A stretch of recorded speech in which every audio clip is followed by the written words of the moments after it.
I'm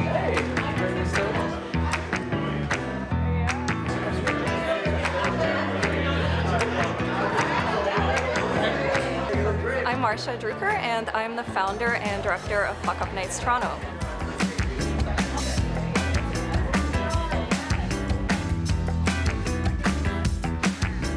All right. Hello, hello, hello. Hello.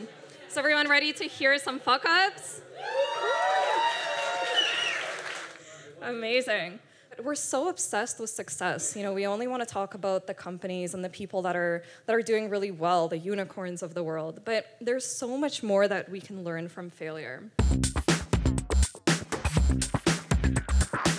Fuckup Nights is definitely a really edgy name, and it just creates this environment that's really authentic. You know, if you're gonna fail and you have some kind of major business screw up, you're gonna swear, and it's only natural. I kind of want to share with you just the things that I've learned about my own fuck up with my first startup.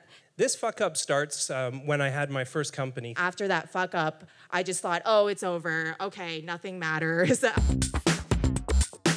format of the talks are kind of similar to what you would see in a TED Talk. So each speaker gets 7 to 10 minutes and 10 images to share their failure story. We had this idea.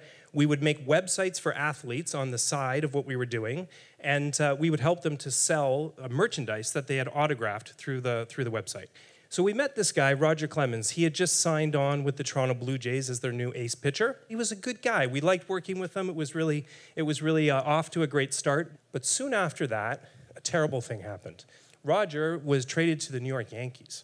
Well, we couldn't find Roger, we couldn't get Roger, the site wasn't being updated. We were so starstruck and smitten with him when we first met him that we hadn't signed any kind of like official contract that said what would happen if he got traded, or if he disappeared, or what would happen.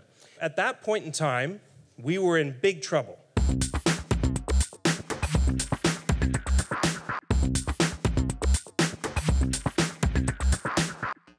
Four years later, after having been on the edge of annihilation personally and professionally, and bankruptcy, and thinking we were going to lose our homes and everything that we had, we sold the company for $18 million cash.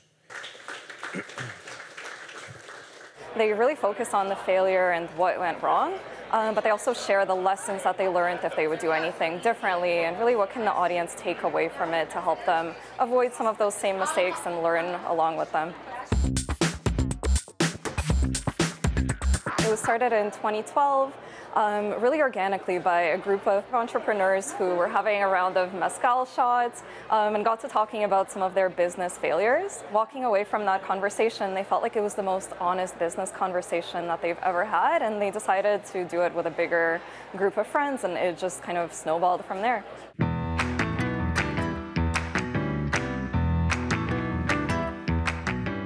Gut, ich habe 7 Unternehmen mittlerweile gegründet, eine ganze Menge an Fuck-ups erlebt. ¿Por qué mi fuck-up? What did you fuck up? Fuck-up Nights, Adelina Ruano. Co taková fuck-up night? Jakože jsem vám přeložil ten fuck-up. Protože si...